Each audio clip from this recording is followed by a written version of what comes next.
Ya, bismillahirrahmanirrahim. Assalamualaikum warahmatullahi wabarakatuh.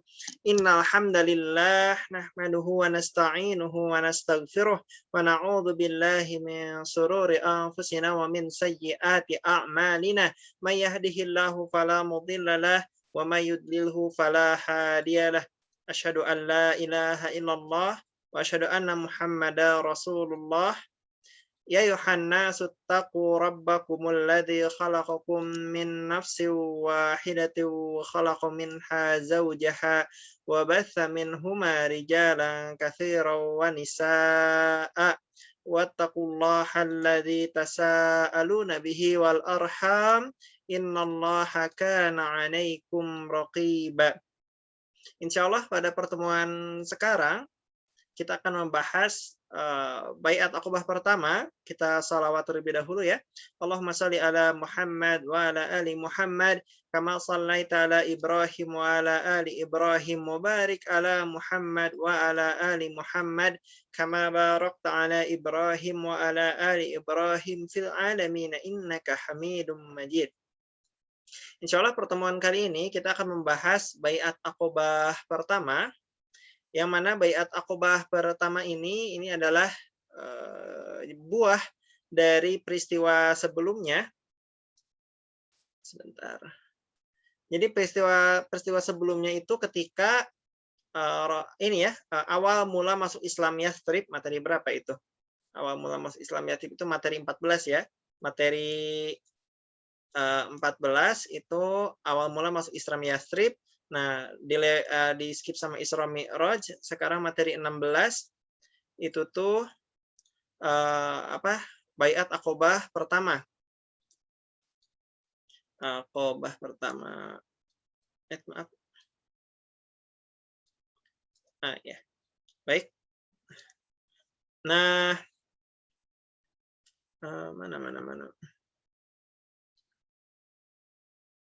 Oke.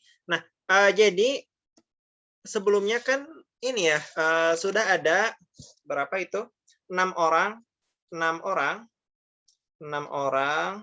suku Khazraj ya. Suku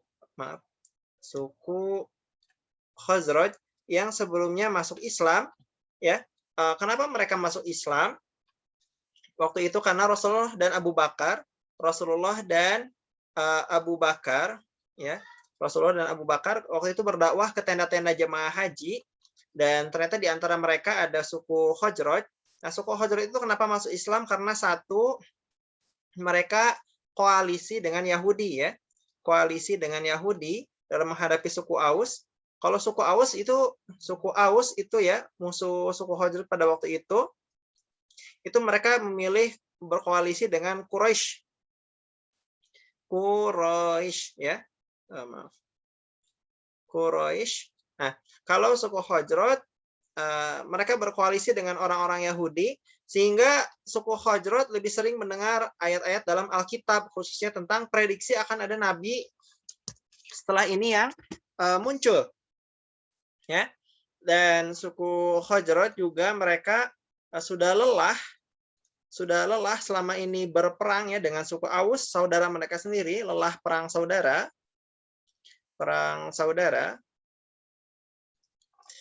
Kemudian juga suku Khazraj berharap ingin damai, juga ingin ini ya, mendahului Yahudi dalam masuk Islam.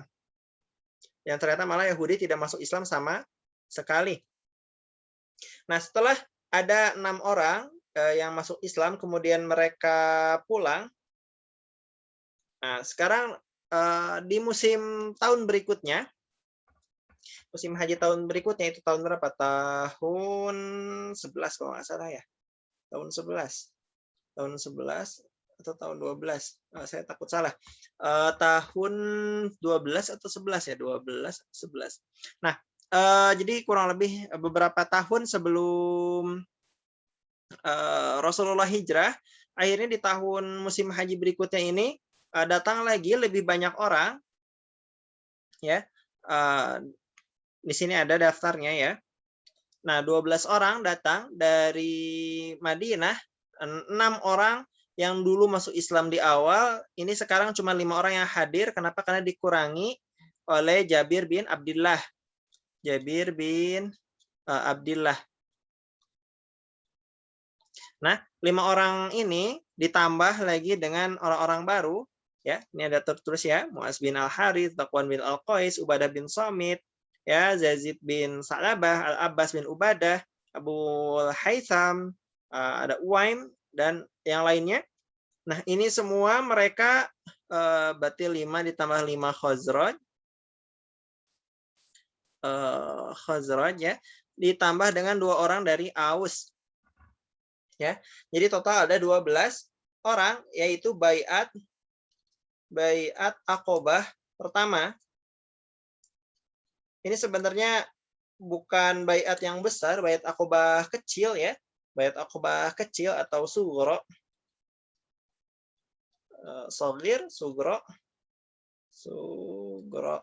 Nah, baiat Aqobah ini intinya adalah mereka yang datang siap untuk bukan hanya menerima Islam, tapi juga berdakwah Islam dan bersumpah setia dengan Rasulullah SAW, menyiapkan sedemikian rupa supaya Madinah nantinya bisa menjadi tempat dakwah Rasulullah, hijrah. Apa saja poin-poin ininya, poin-poin sumpahnya, diantaranya adalah tidak syirik ya, berarti tauhid, kemudian sedekah di saat sempit ataupun lapang, sedekah, infak ya. Kemudian juga tidak mencuri, berzina, zina ya, dan membunuh anak-anak sendiri karena waktu itu masih lazim, tidak berdusta ya, tidak durhaka pada Rasulullah, pada hal-hal yang ma'ruf. Nah, baiat Aqobah ini dilakukan di Aqobah, tentu saja satu tempat yang sepi, dilakukan juga pada malam hari ya, malam gelap. Jadi 12 orang ini mereka bersumpah setia. Jadi teman-teman harus kenal istilah baiat ya. Baiat itu kalau di berita seringkali aliran sesat, aliran apa. Bahwa baiat itu sebenarnya artinya adalah sumpah setia dalam hal kebaikan ya.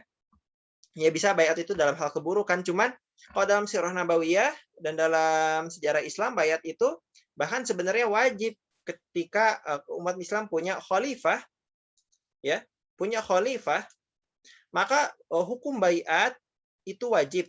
Baiat itu wajib kepada satu khalifah. Hanya saja sekarang kaum muslimin sekarang sedang tidak punya khalifah, maka baiatnya menjadi tidak ada. Tapi nanti saat ada khalifah lagi, maka langsung wajib untuk berbaiat. Ya. Nah, jadi sekarang khalifahnya sedang tidak ada ya di muka bumi ini. Kita kaum muslimin tinggal di zaman yang tumben nggak ada khalifah. Nah, Yathrib akhirnya dipersiapkan sedemikian rupa oleh 12 orang tadi ya, dengan tentu saja bukan hanya 12 orang, tetapi kan di Yathrib sudah ada sebagian yang masuk Islam ya, Yathrib ya. Nah, jadi 12 ini perwakilan yang mana mereka bersumpah berbaiat untuk menyiapkan Yathrib, diantaranya untuk bersedia menerima Islam. Maka di antara buah dari baiat ini adalah Rasulullah mengirimkan satu sahabat Nabi, itu adalah Mus'ab bin Umair. Nah, Mus'ab bin Umair ini orang spesial, teman-teman. Gimana spesialnya? Ini udah berapa orang? Ini yang hadir hari ini tumben sedikit ya, 25 orang. Biasanya bisa sampai 40 orang atau bahkan dulu lebih. Mudah-mudahan ini bukan karena materinya membosankan ya. Mus'ab bin Umair ini orang yang dahsyat ya. Dulu sebelum masuk Islam, dia adalah orang yang super tampan. Super tampan. Yang super kaya, orang tuanya super kaya. Dan luar biasa dimanja.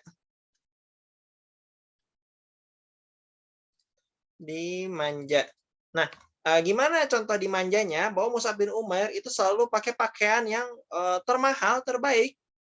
Dan juga bukan cuma pakaian ya, tapi parfum parfum yang beda sendiri. Apa? Parfum. Nah, Apa ciri-cirinya? Mus'ab bin Umair itu kalau melewati suatu tempat, maka bau parfumnya ya itu tercium, dan bahkan saking bagusnya parfum ini bertahan lama, sehingga kalau Mus'ab lewat, kemudian ada orang baru datang ya, orang baru datang, orang itu tahu, oh ini pasti ada Mus'ab yang baru datang gitu, apa baru lewat sini. Kenapa? Karena Mus'ab pakai parfum yang paling mahal, paling bagus, yang tidak dipakai oleh orang lain. Jadi bau parfumnya itu khas. Ini pasti parfum Mus'ab bin Umair. Jadi saking udah tampan, kaya, dimanja ya, jadi luar biasa. Ketika masuk Islam, Mus'ab dibuang ya, jadi dibuang. Jadi dari dunia yang luar biasa glamor, tiba-tiba sekarang jadi jatuh luar biasa miskin. Karena dibuang, Mus'ab sekarang jadi kumuh, kumuh ya. Kemudian juga kurus, kurus kering kelaparan. Yang ketiga juga dia kulitnya bersisik, kulit bersisik, karena ya teman-teman ya, kalau mungkin kalau ini ya tidak terawat ya, bajunya kasar, tidur di tempat-tempat yang keras ya, lama-lama kulitnya jadi bersisik seperti ular. Makanya Rasulullah ini sangat sedih gitu ya dengan nasib Mus'ab. Dia masuk Islam dari awalnya idola ini ya, idola para wanita di kota Makkah saat itu, tiba-tiba menjadi jatuh menjadi orang yang paling ya dibuang keluarga, dihinakan sebatang kara, luar biasa miskin, jadi tidak punya apa-apa lagi. Nah, inilah seorang Mus'ab, masih berapa usianya, masih muda. Saya lupa, kurang lebih kalau tidak salah masih 20 tahun usia Mus'ab ketika Rasulullah mengutusnya ya. Jadi masih muda sekali. Nah, Mus'ab bin Umair ini dikirim Rasulullah pergi ke Yathrib. Nah, ya, jadi seperti biasa ya, ini anggap peta Jazirah Arab. Nah, ini Laut Merah. Ya. Ini tanduk Afrika, ini Makkah. Nah, dikirim ke Yathrib. Nah, jadi Mus'ab dikirim ke Yathrib, bertemu dengan siapa? As'ad bin Zurarah, salah satu yang masuk Islam. Bin Zurarah, salah satu yang masuk Islam dari Bani Abdul Ashhal ya. Ada nggak di sini? As'ad bin Zurarah, berarti kayaknya ini ya, yang sebelumnya, bukan yang sekarang. As'ad bin Zurarah yang sudah masuk Islam, yang kemungkinan ikut dulu ya, paling pertama ketika haji, itu dia sekarang menerima Mus'ab bin Umair menjadi menampung kegiatan Mus'ab untuk nantinya berdakwah, dan Mus'ab itu dikenal sebagai qari atau mukri. Apa itu mukri? Mukri adalah orang yang membacakan Quran dengan suara yang luar biasa bagus. Ya. Nah, jadi Mus'ab bin Umair ini anak muda, ganteng, dengan suara yang luar biasa bagus, sedang ada di dekat sumur Marok, di dekat perkebunan Bani Abdul Ashhal, sedang bercakap-cakap, sedang merencanakan dakwah ya. Jadi di bawah pohon mungkin ya, ya anggaplah ini pohon ya, pohon kurma, lagi mana ada pohon kurma. Nah gitu. Ini ada Mus'ab bin Umair dengan ada As'ad bin Zurarah lagi dakwah. Nah, kaum muslimin yang dari Madinah itu sedikit-sedikit datang, kemudian pulang, datang, kemudian pulang ya, mendengar dakwah dari Mus'ab bin Umair. Jadi nggak bergelombolan banyak ya. Jadi dijenguk oleh kaum muslimin dari Madinah yang baru masuk Islam ya, mendengarkan dakwah Mus'ab, kemudian pulang. Begitu. Nah, ketika waktu berjalan, akhirnya keberadaan Mus'ab bin Umair dan As'ad bin Zurarah diketahui oleh para petinggi di mana? Petinggi di Bani Abdul Ashhal ya. Petingginya itu ada banyak ya. Itu ada Sa'ad bin Abi Waqqas, Sa'ad bin Mu'az, dan juga Ubadah, maaf, Usaid bin Hudair. Sa'ad bin Mu'az dan Usaid bin Hudair ya. Sa'ad bin Mu'az, betul kan ya? Nah, Sa'ad bin Mu'ad dan Usaid bin Hudair itu mengetahui keberadaan Mus'ab, marah gitu kan, karena melihat bahwa ini mereka datang-datang bawa agama baru, bawa Islam, ini bahaya gitu kan, bisa-bisa nanti Madinah diperangi seluruh jazirah Arab. Nah, Sa'ad itu adalah ketuanya. Tapi masalahnya saat itu adalah sepupu dari As'ad bin Zurarah. Teman-teman ingat ya, tidak prinsip jahiliyah itu dipegang erat-erat bahwa kalau keluarga harus selalu membela walaupun salah. Makanya sekarang saat ini agak gimana ya, agak jengkel, gimana kok bisa keluarganya terdekat, sepupunya masih keluarga sangat dekat masuk Islam dan menyebarkan Islam. Saat ini kalau mau nyalah-nyalahin, mau ngajak ribut, ini pasti bikin ribut dalam keluarga, walaupun saat adalah kepala Bani Abdul Ashhal saat itu ya. Kepala Bani Abdul Ashhal.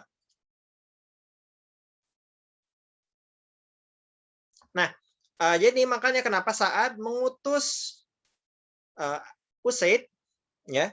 Sa'ad mengutus Usaid ya, petinggi juga untuk bertemu dengan siapa tadi? Mus'ab bin Umair dan As'ad bin Zurarah. Ini ingat ya teman-teman ya, Sa'ad bin Mu'az ketua, ini Usaid anggaplah wakil. Ini Mus'ab bin Umair, ini As'ad bin Zurarah. Nama-namanya ke depan akan menjadi penting ya. Sa'ad bin Mu'az, Usaid bin Hudair, As'ad bin Zurarah, ya, dan Mus'ab bin Umair. Gimana dakwahnya? Nah, jadi Mus'ab dan As'ad lagi masih di bawah pohon, ya, masih nunggu-nunggu orang dakwah ya dekat sumur. Nah, tiba-tiba Usaid datang. Bawa tombak. Bawa tombak. Datang ke sini marah-marah. Wah, lu nih ngajak ribut di Yastrib apa gitu kan. Ini ngapain ke sini, udah pergi gitu kan, diusir Mus'ab bin Umair ya. Dibikin diancam-ancam karena dianggap mereka itu membodohi orang-orang lemah gitu kan di Yastrib sehingga dimasuk Islam, bikin masalah gitu kan. Mereka kan bagaimanapun ya, satu musyrik, yang kedua mereka juga ngeri kalau harus menerima agama yang katanya dimusuhi seluruh jazirah Arab. Ini pasti repot. Nah, Mus'ab itu cerdas ya. Gimana cerdas? Anggap ini lampu lah ya. Ting. Nah, Mus'ab ini cerdas. Gimana? Dia nawarin ke Usaid, gini, Usaid, kita fair-fairan lah ya. Usaid duduk dulu, dengar. Nah, nanti kalau misalkan Usaid setuju, ya Usaid masuklah Islam gitu kan ya. Kalau tidak setuju, saya pergi gitu kan. Mus'ab bakal pergi. Nah, gitu ya. Kebayang teman-teman ya. Jadi Mus'ab ngasih tawaran ke Usaid, gimana? Duduk dulu, dengar, jangan main usir-usir aja. Kalau udah dengar beres, setuju masuk Islam. Kalau nggak setuju, ya saya bakal pergi gitu kan. Usaid dengar tawarannya, oke juga nih gitu kan. Nggak tawarannya adil gitu lah. Semua nantinya kan ditentukan sama Usaid lagi gitu. Jadi Usaid sekarang ngedengerin dulu apa yang disampaikan. Maka Usaid pun duduk. Usaid duduk, tombaknya ditancapkan di tanah. Gimana tombak? Ya, ditancapkan di tanah. Nah, ya. Nah, ini Usaid mendengarkan Mus'ab untuk membacakan Quran ya kepada Usaid. Dibacakan Quran, dijelaskan apa itu Islam ya, bahwa Islam itu ya tadi ya tauhid ya, perintahnya untuk bahwa datang Rasul ya. bahwa harus ya tadi ya memuliakan tetangga dan sebagainya, dan dibacakan Quran. Dibacakan Quran. Dan Quran sebenarnya adalah alasan kenapa maaf. Mana tadi? Nah, Quran adalah alasan kenapa Usaid masuk Islam. Jadi karena Mus'ab bin Umair adalah qori, jadi Quran itu kan teman-teman ini ya mengocok-ngocok perasaan, ya mukjizat, indah didengar, maknanya menghujam, oh pokoknya sedap gitu kan. Yang baca orang terbaik yang Rasulullah kirim. Maka Usaid pun dia langsung tersenyum. Tersenyum gitu kan. Wah, gitu kan. Langsung senang. Jadi belum Usaid menanggapi, Mus'ab dan As'ad sudah tahu, oh ini dakwah sukses. Gitu kan ya. Akhirnya Usaid nanya gitu kan, wah ini agama indah sekali gitu kan. Teman-teman tuh harus bisa kayak Mus'ab bin Umair ya. Gimana caranya kalau dakwah ke orang, orang tuh tertarik, orang tuh menemukan i'jaz ya. I'jaz jadi mukjizat. Mukjizat itu kata dasarnya adalah i'jaz ya. Gimana? I'jaz. Mukjizat ya, mukjizat. Ijaz atau keajaiban ke dalam Islam, apa mukjizat-mukjizat Islam ya? Ini tuh pasti gitu kan, pasti dari Tuhan semesta alam, pasti dari Allah Subhanahu wa taala. Teman-teman tahu mukjizat Quran itu apa? Jadi pada saat teman-teman menceritakan ke orang, orang itu langsung wah gitu kan. Langsung, wih hebat gitu kan. Nah, kalau dulu mukjizat Quran itu kan enak didengar ya, makna menghujam ya. Bangsa Arab ngerti banget lah ini syair ya syair terbaik yang pernah mereka dengar gitu kan. Ini syair terbaik dan ya ini tuh pasti bukan buatan manusia. Jadi teman-teman harus belajar dari Mus'ab gimana tuh punya bisa menjelaskan i'jaz Islam, keajaiban Islam. Kalau ngejelasin ke orang, orang tuh terpukau. Wow gitu. Ini pasti Islam agama dari Tuhan semesta alam. Nah, di sini Usaid ini dikasih tahu Usaid ini ingin masuk Islam, akhirnya Usaid diminta untuk mandi ya, diminta untuk mandi, diminta untuk syahadat ya. Akhirnya diajarkan Quran sedikit yang bisa diajarkan pada Usaid ya. Maka Usaid pun resmilah masuk Islam ya. Nah, terus gimana dong? Nah, terus Usaid bilang nih, Usaid kan tahu nih ya bahwa dia tuh bagaimanapun cuman wakil doang. Nah, Usaid bilang, ini di atas saya itu ada Sa'ad bin Mu'az yang ini tuh adalah ketua kepala suku ya dari Bani Abdul Ashal. Bani Abdul Ashal. Yang mana kalau Sa'ad bin Mu'az ini masuk Islam, mesti seluruh Bani Abdul Ashal mengikutinya masuk Islam. Nah, dakwahlah dengan Sa'ad bin Mu'az. Cuman masalahnya Sa'ad bin Mu'az dan petinggi-petinggi dari suku gitu kan, ini sudah tidak mau lagi bertemu dengan Mu'az ya, tidak mau bertemu dengan Mu'az ya, tidak lagi mau mendengarkan Islam ya, karena sudah parno. Nah, makanya gitu teman-teman ya, penting untuk selalu tabayun atau memahami masalah ya. Kalau sudah dipahami masalah, baru silakan parno, silakan membencinya kalau memang itu perlu untuk dibenci dan memang harus dibenci, maka silahkan. Tapi kalau belum jelas masalahnya apa, harus dengar dulu, harus mengerti dulu apa inti dari masalahnya. Nah, Usaid bilang, ini Sa'ad bin Mu'az, ini tuh kalau dia masuk Islam, Madinah, Bani Banu Ashal, rame-rame masuk Islam. Cuman masalahnya mereka itu udah enek, udah nggak mau lagi ngedengerin dakwah Islam. Jadi intinya Usaid itu mau gimana caranya mau ngerjain saat supaya bisa berangkat bertemu dengan Mus'ab bin Umair. Jadi dikasih trik yang memang ada bohongnya gitu ya. Ya tapi bagaimana ini darurat harus disampaikan. Nah, akhirnya trik bohongnya Usaid itu pulang ketemu dengan Sa'ad bin Mu'az. Ya, Sa'ad bin Mu'az kan ini ketua ya. Bilang, Sa'ad, saya udah nyampe, nggak ada apa-apa gitu kan. Mereka melakukan apa yang saya inginkan gitu kan. Tapi masalahnya ada Bani Harithah Bani Harithah. Ini tuh musuh dari Bani Abdul Ashal gitu kan. Bani Harithah ini lagi perang dengan Bani Abdul Ashal, lagi kesel, lagi jengkel, lagi ada masalah. Bani Harithah ingin balas dendam, ingin mempermalukan, ingin apapun itu. Dia ingin mengeksekusi gitu kan, As'ad bin Zurarah ya. Nah, tadi kan teman-teman udah tahu ya bahwa As'ad bin Zurarah itu adalah sepupu dari Sa'ad bin Mu'az. Meskipun As'ad bin Zurarah itu sudah masuk Islam, tapi kan ingat prinsip jahiliyah apa?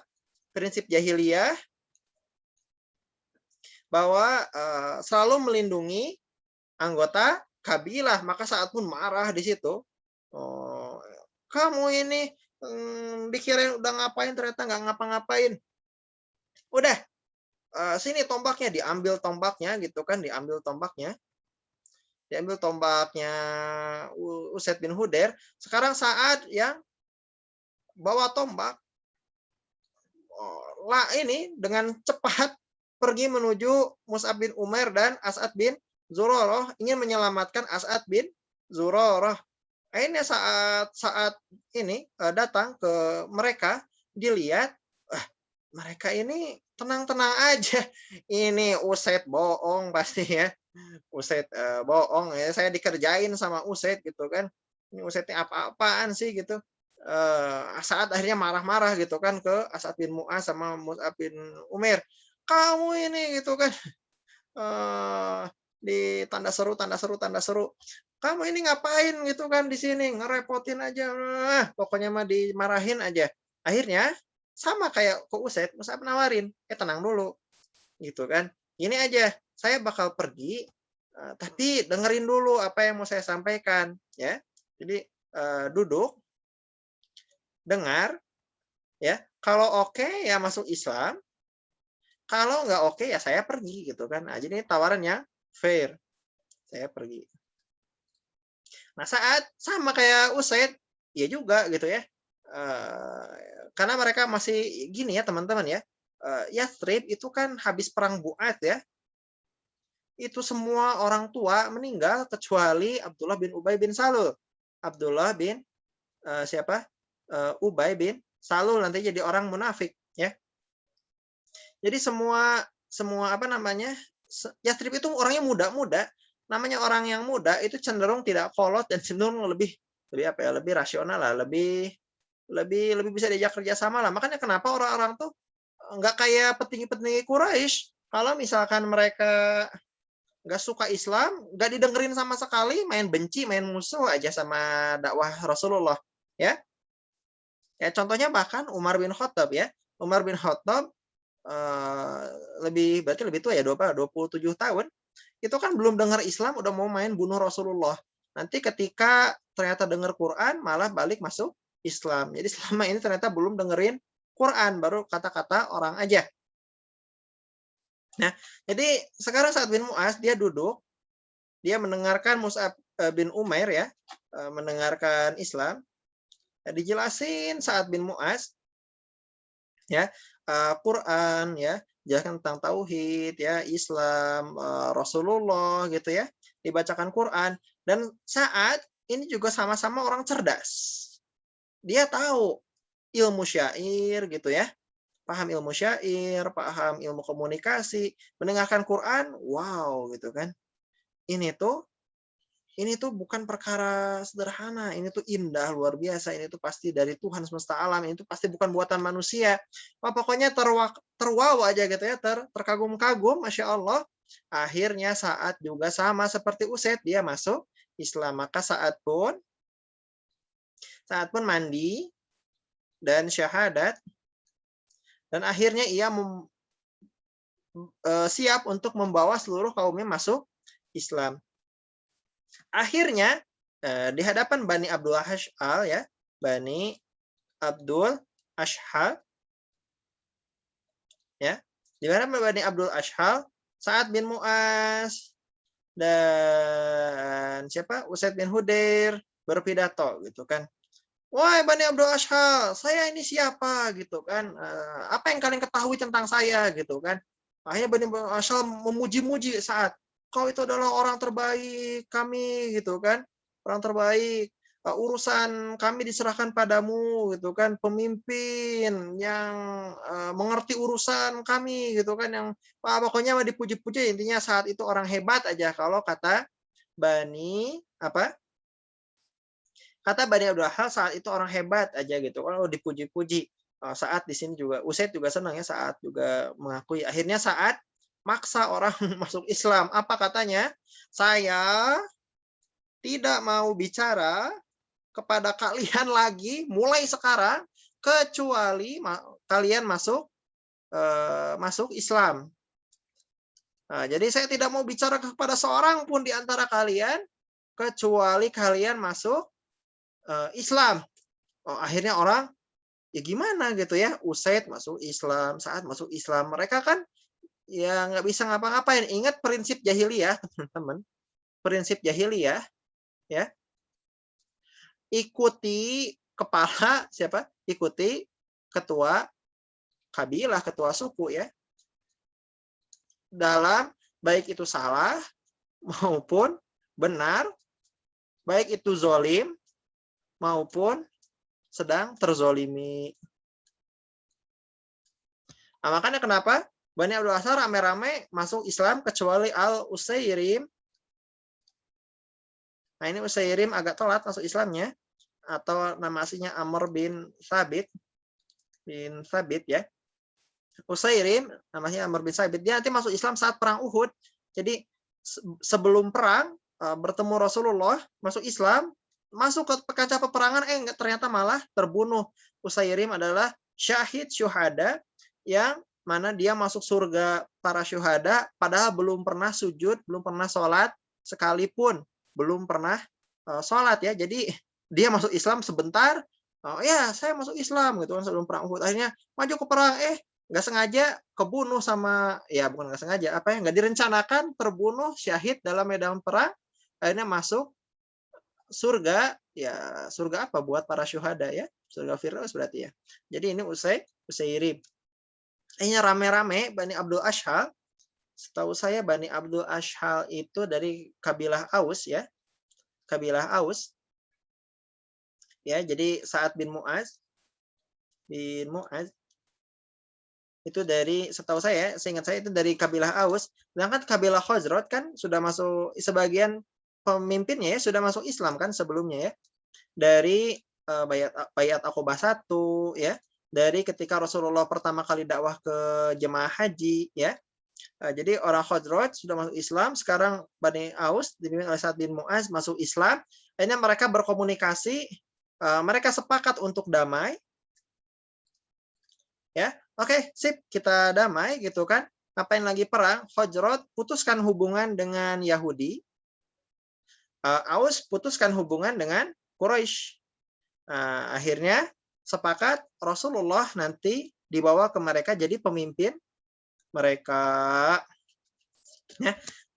Di antara Khazraj dan Aus semuanya masih muda kecuali tersisa. Jadi gini, saat perang pemimpin Aus terbunuh, pemimpin Khazraj terbunuh, tersisa satu pemimpin tetua mereka dari Khazraj ya, yaitu adalah Abdullah bin Ubay bin Salul. Rencananya ini adalah jadi pemimpin mereka gitu ya, jadi pendamai mereka. Ternyata Rasulullah malah datang sehingga Abdullah bin Ubay bin Salul marah gitu kan, orang tua renta ini marah. Akhirnya dia tidak ingin masuk Islam, nantinya pura-pura masuk Islam untuk mengacaukan Islam dari dalam. Ini Aus itu kurang lebih, jadi Aus dengan Khazraj itu kurang lebih jumlahnya 1:2. Itu banding 2 ya, kurang lebih ya. Ini nggak diketahui pasti berapa. Yang jelas Khazraj itu mayoritas di kota Yathrib, Aus minoritas, kurang lebih 1:2. Saya tidak tahu angka pastinya ya, ini kurang lebih saja. Jadi jumlah Khazraj lebih banyak. Ketika Khazraj sudah ada yang masuk Islam, baik dari Bayat Aqobah, Aus juga sudah masuk Islam, mereka saling komunikasi, akhirnya oke, masuk Islam, menjadikan Rasulullah nantinya jadi pemimpin mereka. Nah, akhirnya Mus'ab pun pada tahun 13 kenabian, tahun berikutnya. Oh ya, berarti tadi ya. Berarti tadi mereka dakwah ini Yastrib masuk Islam itu tahun ke-12 Hijriah. Mari kita buat tahunnya. Nah, tahun 0 kenabian Rasulullah dapat wahyu ya. Kemudian dakwah sembunyi sampai tahun ke-3 ya. Dakwah sembunyi-sembunyi. Kemudian tahun ke-4 dakwah terang ya, dakwah ketiga mulai dakwah terang-terangan sampai nanti dakwah ke-4 tidak kuat itu hijrah ya. Kemudian tahun ke-4 ini disiksa, tahun ke-5 baru hijrah, maaf. Tahun ke-6 sampai tahun ke-9 karena nanti di sini tahun ke-5 Umar bin Khattab masuk Islam. Umar bin Khattab masuk Islam, maka siksaan tidak bisa lagi dilakukan, maka ini diboikot pada tahun segini. Nah, lalu tahun berapa sekarang? Tahun 10 Rasulullah tahun kesedihan ya, akhirnya juga mencari dakwah keluar. Tahun ke-11 masih cari dakwah keluar, ternyata Yastrib ada yang masuk Islam ya, dari Khazraj terutama, sedikit dari Khazraj masuk Islam, Khazraj. Nanti tahun ke-12 ternyata Baiat Aqobah 1, dan ternyata Mus'ab berhasil mengislamkan Madinah. Nanti tahun 13 Rasulullah hijrah setelah Baiat Aqobah 2 baru hijrah. Ya kurang lebih seperti ini ya tahunnya ya. Kalau ada yang salah silakan bisa dikoreksi. Baik teman-teman, itu materi dari hari ini. Mana. Di clear. Oke, itu materi dari hari ini. Silakan teman-teman kalau ada yang ingin ditanyakan. Jadi teman-teman itu ya, sambil saya menunggu yang bertanya, saya ingin sedikit memberi memberi wejangan. Penting buat teman-teman untuk mendalami Islam ya, sampai nanti teman-teman itu bisa mengajak orang. Ya memang mengajak orang itu bisa banyak hal ya, bisa lewat ilmu fakta ya, fakta sains ya, bisa dari keindahan Quran, ya bisa dari ajakan atau kehangatan ya mungkin cinta gitu ya, bisa dari kelembutan, bisa dari akhlak ya, bisa dari harta bahkan ya. Jadi ada banyak jalan untuk berdakwah ya. Semua ini bisa. Memang seharusnya manusia itu pakai otaknya ya, berpikir ketika menentukan mana yang benar, mana yang salah, termasuk menerima agama Islam. Cuman kenyataannya kadang orang Islam kadang nggak semua orang itu mengerti, kadang nggak semua orang itu bisa diajak berpikir. Kadang yang masuk Islam itu dengan keindahan ya, dengan cinta ya, bisa jadi dengan cinta, dengan pernikahan ya, bisa juga dengan dengan cinta, dengan akhlak ya. Ini saya lupa nulis apa, dengan harta ya. Jadi teman-teman silahkan selalu berdakwah, tapi juga jangan lupa harus belajar ya. Teman-teman harus dakwah dan memahami apa yang didakwahkan. Dan mudah-mudahan dengan dakwah teman-teman ada orang yang terajak untuk menerima Islam, bisa dari kafir ke Islam atau bisa dari anggaplah sekuler gitu ya, ke hijrah ya, hijrah supaya menerima Islam, bisa dari lalai, bisa dari fasik, pendosa, maksiat ya, ke syariat. Nah, teman-teman silakan gunakan segala jenis keahlian teman-teman. Teman-teman pasti di sini punya apa ya? Ya, punya kelebihan masing-masing lah. Ada yang senangnya ilmu, maka jelaskanlah keajaiban Islam dengan ilmunya. Ada yang senang dengan keindahan, ya mungkin apapun itu ya, bisa dibawa. Ada yang dengan harta, ada yang dengan apapun. Silakan berdakwah, nanti seperti Mus'ab bin Umair, satu kota masuk Islam. Ini ada pertanyaan. Ustaz, saya ingin bertanya, kalau kita marah sama anak kita sendiri karena menyuruh dia sholat, itu gimana Ustaz? Terkadang saya terlepas, nggak sabar lagi. Bismillahirrahmanirrahim. Jadi, teman-teman kalau dalam Quran, kata perintah itu apa? Wasbir ya. Wasbir. Wasbir itu apa? Dan bersabarlah. Bersabarlah. Jadi kebanyakan kata untuk sabar itu adalah ya ini ya, wasbir, sobron, jamila misalkan ya. Perintah untuk bersabar. Tapi ketika untuk sholat, apa perintah dalam Quran? Was, tobir. Ya, jadi bersabarlah dengan sabar yang benar-benar sabar. Benar-benar sabar. Jadi memang dalam banyak hal kita bisa cukup dengan kesabaran biasa. Dalam hal sholat, perintah Quran itu wastobir ketika mendidik sholat dalam keluarga. Ya, jadi memang sholat itu satu hal yang sebutlah paling sulit dalam mendakwahkannya ke keluarga. Sholat adalah hal yang paling sulit ketika pendidikan untuk keluarga ya, paling sulit. Ketika pendidikan untuk keluarga itu adalah perintah sholat. Kalau keluarga itu misalkan ya terutama anak ya, kalau meninggalkan kesyirikan mungkin bisa dengan ajakan berpikir ya, agak mudah ya, cenderung sebutlah lebih mudah kepada anak ya, khususnya anak ya, untuk meninggalkan kesyirikan misalkan ya, untuk memahami ilmu kisah para nabi segala macam. Tapi untuk sholat ini luar biasa susah gitu kan, karena butuh keimanan. Apa itu keimanan? Iman itu bisa ya kan ada, anggaplah akidah ya. Kalau akidah itu adalah pemikiran, pemikiran dia, keyakinannya tentang Islam. Kalau keimanan itu lebih ke gairah.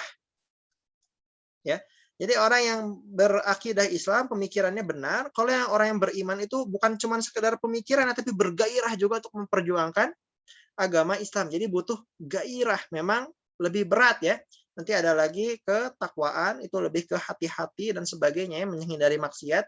Nah, tapi memang mengajarkan keluarga untuk sholat itu luar biasa berat. Nah, bagaimana cara untuk menasehati keluarga untuk sholat? Satu ya, bisa dengan sebagaimana Rasulullah mengajak sahabatnya sholat, itu dengan membangun keimanan dulu. Membangun keimanan dulu. Memang keimanan itu adalah hal yang harus dibangun terlebih dahulu. Jadi giroh ya. Ini kalau metode Quran, keimanan itu dibangun dengan menjelaskan sifat-sifat Allah, ya, menjelaskan hari kiamat, ya, menjelaskan kisah para nabi ya. Jadi keimanan itu adalah suatu hal yang membuat giroh Islamnya naik gitu ya. Misalkan sejarah Islam ya, Khilafah Rashidah, Khilafah Bani Umayyah, Abbasiyah, Utsmaniyah ya, dan sebagainya. Ini tuh meningkatkan keimanan ya. Jadi memang harus dengan membangun keimanan terlebih dahulu. Nanti yang kedua baru keteladanan ya. Baru nanti ini apa tentang ilmu sholat yang ilmu sholat dalam arti ilmu sholat tuh arti bacaan sholat ya. Jadi jangan sampai sholat itu kering, harus tahu artinya. Berarti harus belajar bahasa Arab ya, ngerti arti sholat ya. Kemudian juga nanti apalagi dengan lingkungan yang soleh ya, lingkungan yang solih ya, pergaulan yang benar. Jadi memang untuk sholat itu luar biasa berat. Mendidik keluarga itu kuncinya adalah iman. Apa ayat Qur'annya? Wasta'inu bis-sabri was-shalah wa innaha lakabiratun illa 'alal khashi'in ya. Khashi'in. Salat itu berat kecuali bagi orang yang khusyuk. Apa itu khusyuk? Khusyuk itu bawa hati ya. Kalau pakai hati berarti salatnya harus tahu artinya ya. Tahu artinya, komunikasi dengan Allah, tahu sejarah salat ya. Bagaimana sholat itu, kenapa kita harus sholat, kenapa kita komunikasi dengan Allah ya, memahami makna inti dari sholat. Apa inti dari sholat? Al-Fatihah ya. Jadi inti sholat itu adalah Al-Fatihah, ngerti Al-Fatihah. Baik, ini di luar materi, tapi mudah-mudahan semuanya bisa memahami ya. Assalamualaikum Ustadz, mudah-mudahan terjawab pertanyaannya. Saya coba jawab pertanyaan berikutnya. Assalamualaikum Ustadz. Waalaikumsalam warahmatullahi wabarakatuh. 1 Hijrah itu dimulai dari kapan ya Ustadz? Dari tahun keberapa kenabian? Jadi Rasulullah dakwah di Mekkah ya. Itu berapa tahun teman-teman? 13 tahun. Ya tadi ya, dari 0 sampai 13 ya. Di antara tahun-tahun yang unik adalah 0 sampai 3 kenabian dakwah sembunyi-sembunyi, 6 sampai 9 apa di boykot ya. Nah, berarti ini dakwah terbuka, penyiksaan, nanti hijrah tahun kelima kenabian. Ya, nanti di sini mulai dakwah ini tahun kesedihan, mencari dakwah keluar Makkah ya, tapi selama 13 tahun dakwah di Makkah. Dan kalau untuk 1 Hijriah itu adalah tahun ketika Rasulullah hijrah ke dakwah di Madinah ya. Nah, jadi tahun 1 Hijriah itu adalah tahun 13 kenabian ya. Berarti apa? 1 Hijriah sama dengan berarti apa? 13 kenabian. Berarti Rasul nanti wafat 11 Hijriah. Berapa kenabian? Berarti kurang lebih 22 atau 23 tahun kenabian. Dan memang Rasulullah dakwah kurang lebih sekitar 23 tahun. Mudah-mudahan bisa terjawab ya. Jadi harus ngerti kapan Rasulullah hijrah. Rasulullah hijrah tahun 13 kenabian ya, atau 1 hijrah itu sendiri. Itu ya, mudah-mudahan bisa dipahami. Masya Allah Ustaz, terima kasih jawabannya berarti untuk saya. Syukur, alhamdulillah. Baik teman-teman, ada yang mau ditanyakan lagi? Ini kisah tentang Mus'ab bin Umair, mohon nanti ya dipelajari di videonya. Intinya ada orang yang anak mami ya, anak mami itu dalam arti maminya yang bikin manjain Mus'ab bin Umair, tapi ternyata dia nggak mau. Mus'ab bin Umair tetap masuk Islam dan dibuang. Wah, Masya Allah ya, dibuang sampai kulitnya bersisik. Nah, berarti teman-teman intinya harus siap meninggalkan apapun demi kebenaran, demi Islam, demi yang hak. Tentu teman-teman harus paham dulu ilmunya ya, jangan ternyata ilmunya salah, main fatalitas, durhaka sama orang tua, mainnya ternyata yang dipahaminya salah, itu justru bahaya. Masya Allah, ya benar teman-teman, istri saya juga udah dakwah di YouTube ya, di YouTube tempat rekaman, itu bisa didengar bagaimana Mus'ab bin Umair itu nantinya. Teman-teman tahu Mus'ab bin Umair nggak meninggalnya gimana? Mus'ab bin Umair itu meninggal dalam kondisi syahid miskin sekali, ya Allah, kasihan banget di perang Uhud. Nanti Mus'ab bin Umair ya, saking sedihnya dia nggak punya kain buat ngekafani. Kalau ngekafani kepala, kakinya kelihatan. Kalau ngekafani kaki, kepalanya kelihatan. Akhirnya kakinya nanti pakai daun ya. Jadi Mus'ab semenjak hijrah nggak pernah merasakan kekayaan, selalu miskin ya, selalu kelaparan, selalu menderita, selalu ya kalau dalam kondisi keduniaan ya mengerikan nanti, dan bahkan syahid meninggal ya. Belum merasakan kaum muslimin itu kemenangan perang ini, kemenangan perang itu, mungkin perang Badar ada efeknya ke Mus'ab, tapi secara umum Mus'ab itu semenjak masuk Islam kayaknya lebih banyak apa ya? Lebih banyak perjuangannya lah ya, daripada hidup enaknya. Kainnya nggak bisa menutup, iya bener ya. Jadi saking miskinnya, saking nggak ada lagi pakaian yang dipakai Mus'ab, ketika di perang Uhud, kainnya kalau dipakai buat nutupin kepala, kakinya kebuka. Kalau dipakai nutupin kaki, kepalanya kebuka. Akhirnya kakinya dikubur, ditutupinnya pakai daun untuk kakinya. Tadi izin bertanya, setiap kisah sahabat Nabi atau yang masuk Islam di zaman Nabi punya cerita khusus tersendiri nggak? Kayak Bilal, Mus'ab. Oh iya, jelas ya, semuanya ada kisahnya. Makanya kenapa saya ngebagiin Khalifah Trans 7 itu kan kisah-kisah sahabat Nabi ya. Itu kalau teman-teman baca kisahnya, wah Masya Allah gitu kan.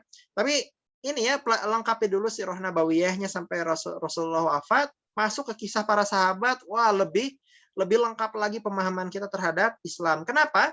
Karena sahabat Nabi ya, adalah ya khairul qarni ya, kurun orang terbaik yang surganya paling tinggi, yang berarti gimana? Berarti kalau kita mengikuti Rasulullah, ya yang kita juga harus mencontoh orang yang paling baik dalam mengikuti Rasulullah, yaitu para sahabat. Semoga agenda Ustadz bisa ada lanjutannya ke kisah sahabat dan orang muslim lainnya. Amin. Mudah-mudahan ya.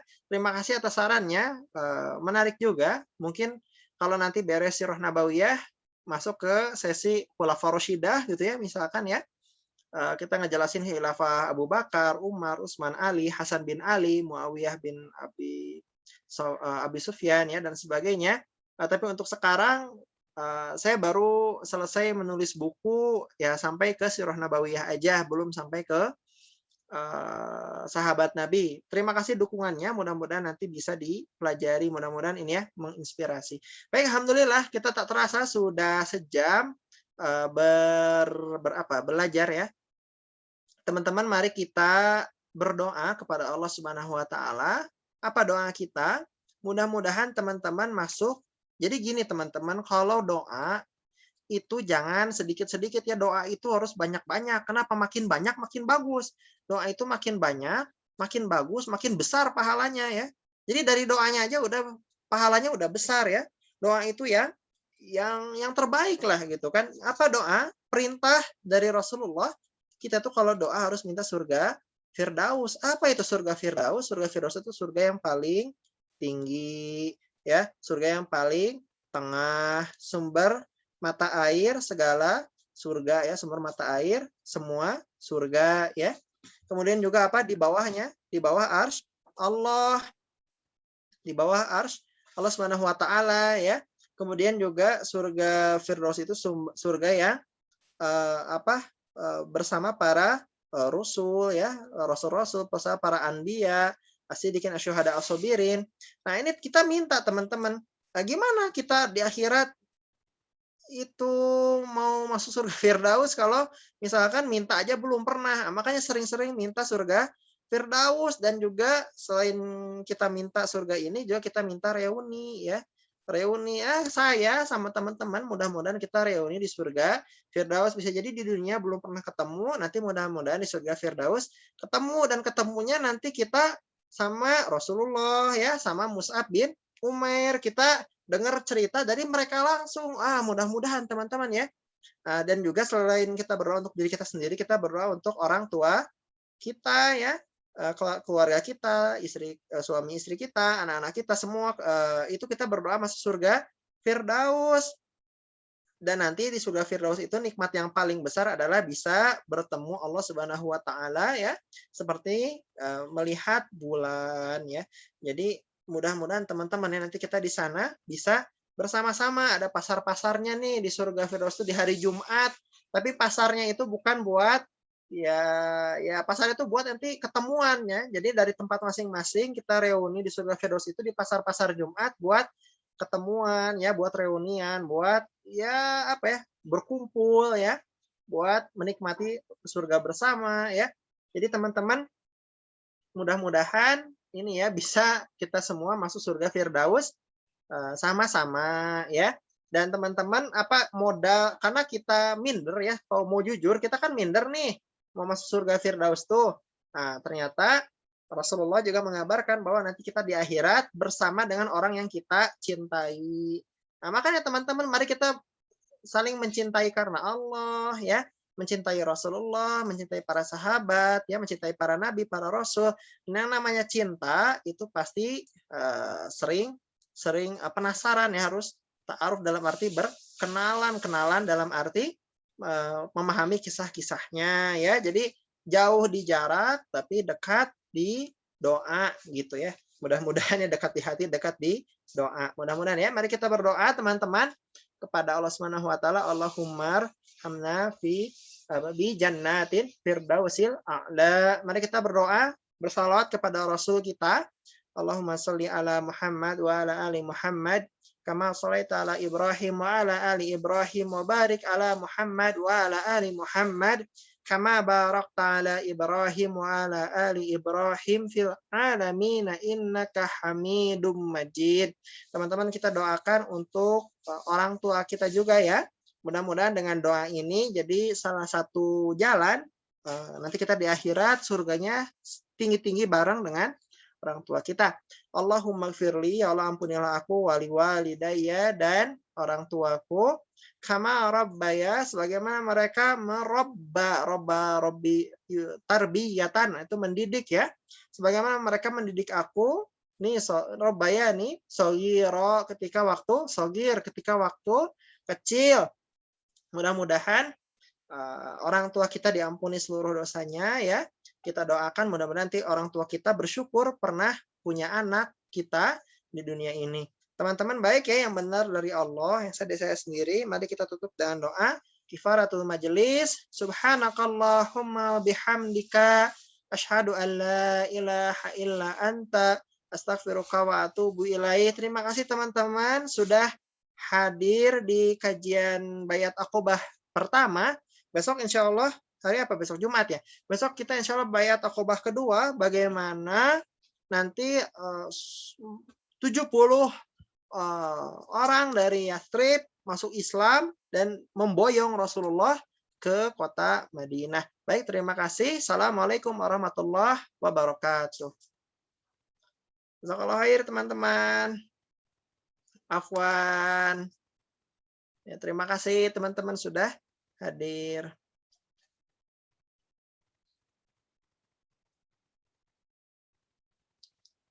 Selamat tinggal ya. Jazakallahu khair teman-teman.